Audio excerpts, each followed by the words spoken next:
All right, so welcome back to the Eric Tom Show. We got another episode for you today. Today we want to talk to you about painting your base.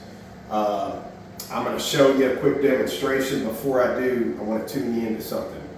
So there's two different ways. When you're in a house and you're doing a floor, baseboard, painting walls, all the jams, everything like that, there's two different ways you can go about it. Traditionally, I think a lot of people would probably notice there's no quarter round or nothing going in here. So most of the people, I feel like, would lay the floor first. You have to set the base, cushion your floor about 1/8 of an inch gap all the way around the perimeter. You've got to set your base down where it's real nice and tight. I think a lot of people would do the floor first, set the base down, caulk and prep the base, paint the base. Then they would probably two-coat the walls. Well, we did it the opposite. And here's why I'm going to tell you that.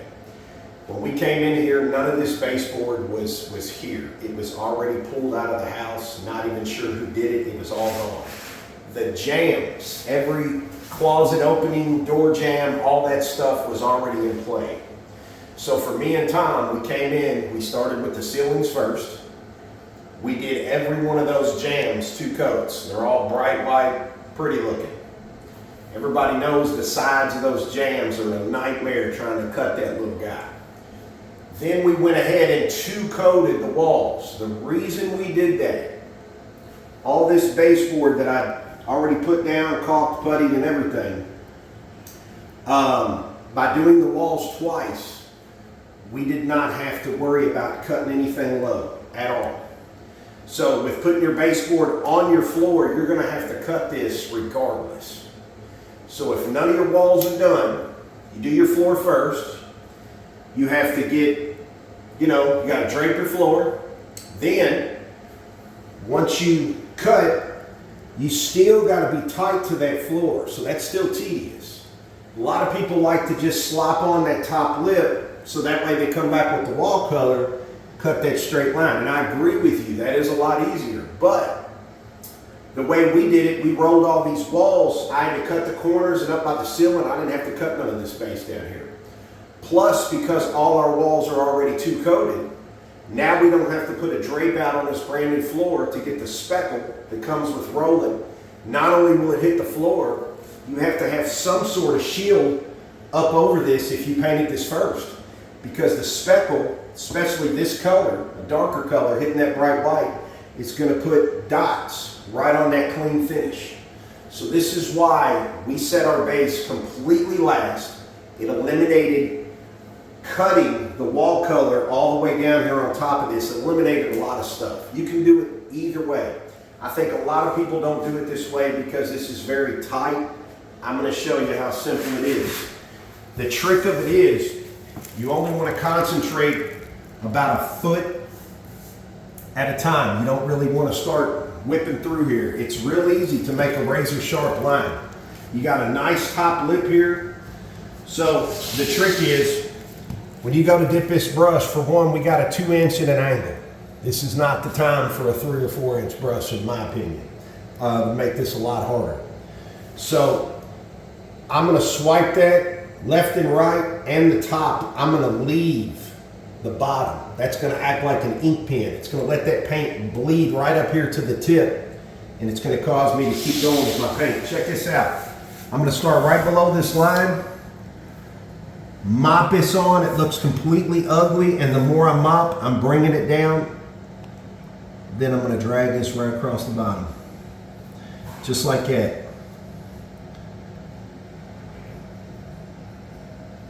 Okay, so since you already got to be careful with that floor anyway, the only thing I haven't done was tighten that line up.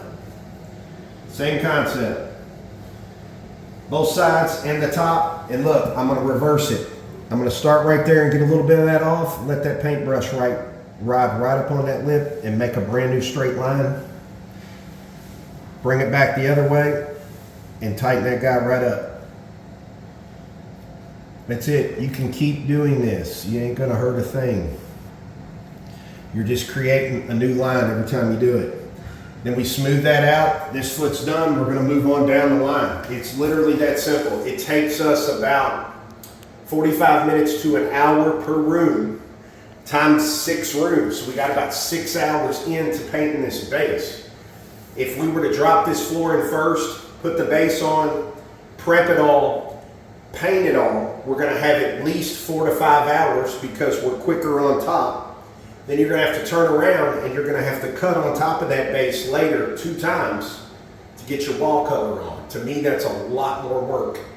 So I'd rather take a little more time with that top line when you already gotta be tight with the floor anyway, and save myself 2 coats on the wall of cutting that line. Just makes sense to us. So hope this helps you at home. We're gonna bring you right back. Don't go nowhere. We're gonna bring you right back and we'll show you a trick for that corner. All right, so check this out. Anybody can sit here and do a straight line, okay? We all know that the corners are the toughest part. You got that sharp corner over there, right on the floor, and for a lot of people, I can only imagine that's a nightmare to get to, even with a small 2-inch brush like that, okay? It's very challenging to not get it on the floor. So I want to show you a different way. Check this out. Leave that alone for a minute. We're going to switch over to this guy right here. So I use this all the time. Anything that is that tight to where it's going to possibly hit the floor or anything like that, I will sit here and take the time. Just get a little bit of white on there. Watch what I tell you.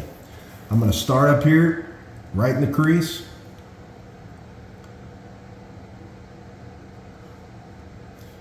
And I'm going to get those 2 edges. And all I'm trying to accomplish here is I'm just trying to get a couple inches out, so I don't have to be so tight with the 2-inch brush. Then it puts me back on straight line and everything, just like I showed you. So check it out. Now that I got that up there, I'm gonna get some of this off because I don't want a bunch of bulk up on that top lip, okay? Once I get enough of this paint going from the bottom pulling up, then when there's hardly nothing left on it, then I'm gonna scoot down here and get that bottom section, just like that. Okay, fan that out. And then the same over here.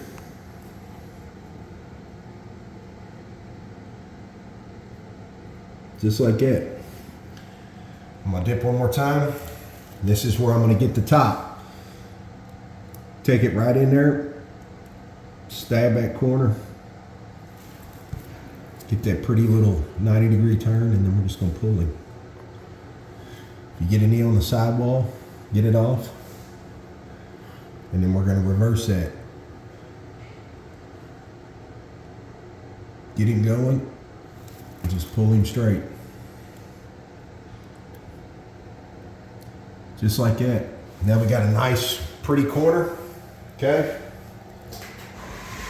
I'm gonna put my little artist brush back over in the rinse pile, and then look, I'm gonna switch right back over. I'm gonna start off the corner. Look how much paint is on this brush compared to the other. So I'm gonna start off the corner. I'm still gonna touch. It just makes it so I didn't have to get that tight. Then I'm gonna pull that back.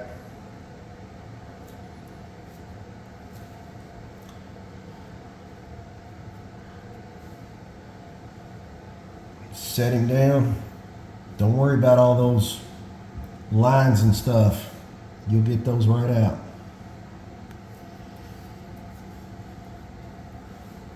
Just like that. Same with this side.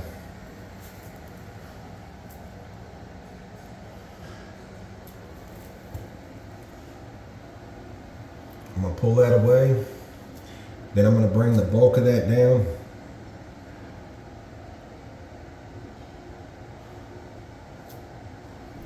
There you go. That's the easiest way to get a corner when you're trying to stay off the floor. And look, 2 seconds. Hold that thought.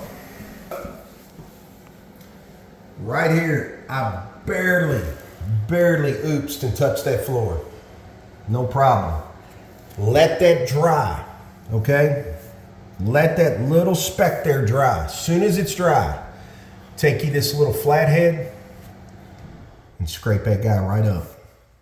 That's it. That simple. Because mistakes will happen. When you paint for hours on end, the likelihood of you bumping that floor is probably going to happen. So don't get it now while it's wet. You're just going to transfer it everywhere. Let that dry.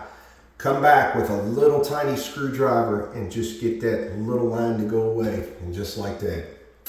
So I hope these tips help you with your painting and stuff. And I hope it makes your life easier. Till the next one, we'll see you back real soon.